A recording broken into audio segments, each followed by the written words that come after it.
ഹജ്ജ് കർമ്മങ്ങൾക്ക് തുടക്കം കുറിച്ച് ഹാജിമാർ മിനായിൽ സംഗമിക്കുന്നു. 1.25 ലക്ഷം ഇന്ത്യക്കാരടക്കം 15 ലക്ഷത്തിലേറെ തീർത്ഥാടകരാണ് മിനായിലെത്തിയത്.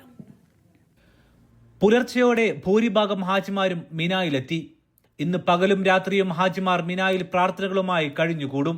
യൗമുൽ തർവിയ, അതായത് ഹജ്ജിന്റെ കടുപ്പമേറിയ കർമ്മങ്ങളിലേക്കുള്ള മുന്നൊരുക്കമാണ് ഇന്ന്. കായികമായി വളരെയധികം പ്രയാസങ്ങൾ ഈ കാലാവസ്ഥയിൽ നമ്മൾ അനുഭവിക്കേണ്ടി വരും. അപ്പോൾ ഹാജിമാർ അവർ ശരിക്കും അന്ന് റെസ്റ്റ് ചെയ്ത് പണ്ടുകാലത്ത് മൃഗങ്ങളെയൊക്കെ വെള്ളം കുടിപ്പിച്ച് യാത്രക്ക് വേണ്ട ഒരുക്കങ്ങളൊക്കെ ചെയ്യുന്നത് കൊണ്ടാണ് തർവിയ എന്ന പേരുണ്ടായത്. അപ്പോൾ അതിനു വേണ്ടിയുള്ള ഒരുക്കങ്ങൾ, നമ്മുടെ പ്രാർത്ഥന സംഗതികളൊക്കെ മുന്നോട്ട് പോകുന്നതിനോടൊപ്പം തുടർന്നു വരുന്ന ദിവസങ്ങളിൽ ഹാജ് ചെയ്യേണ്ട കർമ്മങ്ങൾക്ക് വേണ്ടി നമ്മൾ തയ്യാറെടുക്കുക കൂടിയാണ്. നാളെയാണ് ഹജ്ജിലെ സുപ്രധാന ചടങ്ങായ അറഫ സംഗമം.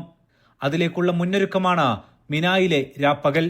ഒരു സ്ഥലത്ത് ഒരേ മന്ത്രം ഉച്ചരിച്ചുകൊണ്ട് ഒരുമിച്ച് കൂടി ഒരേ ദൈവത്തിൻ്റെ അടിമകളാണെന്നുള്ള ഏറ്റവും വലിയ ഒരു സമത്വത്തിൻ്റെ പ്രഖ്യാപനമാണ് അറഫ ലോകത്തിന് കാണിച്ചു കൊടുക്കുന്നത്. ഗസയെ സംബന്ധിച്ചിടത്തോളം നമുക്കറിയാവുന്നതുപോലെ ഏറ്റവും ക്രൂരമായ മനുഷ്യാവകാശ ദംശനം നടന്നുകൊണ്ടിരിക്കുന്ന ഒരു സമീപ പ്രദേശമാണ്. തീർച്ചയായും സത്യവിശ്വാസികൾ ഗസയ്ക്ക് വേണ്ടി ധാരാളം പ്രാർത്ഥിക്കേണ്ട ഒരു സമയമാണ് അറഫ.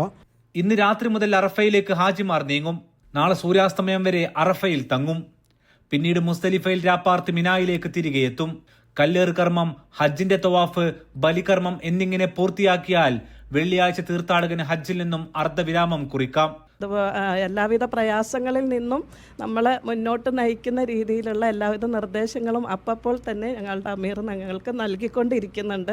അപ്പോൾ എല്ലാവരും നല്ല സന്തോഷത്തോടെയാണ്, പ്രതികൂല സാഹചര്യമാണെങ്കിൽ പോലും അള്ളാഹു നമ്മളെ കൈവിടില്ല എന്നുള്ള ഈമാനികമായ ഉറച്ച തീരുമാനത്തോടെ മുന്നോട്ട് പോയിക്കൊണ്ടിരിക്കുന്നു. കനത്ത സുരക്ഷയിലാണ് ഇത്തവണ ഹജ്ജ് കാലം. ഇന്ന് രാത്രിയോടെ മക്ക നഗരം ഒഴിയും. മിനായിൽ നിന്നും ഹാജിമാർ നാളെ അറഫയിലേക്ക് ഒഴുകും. ഹജ്ജിന്റെ സുപ്രധാന കർമ്മങ്ങൾ പൂർത്തിയാക്കും വരെ ഇനി ഹാജിമാർക്ക് ഏറ്റവും തിരക്ക് പിടിച്ച ദിവസങ്ങളാണ്. അറഫയിൽ നിന്നും സാബിത് സലീമിനൊപ്പം അഫ്താബ് റഹ്മാൻ, മീഡിയ 1.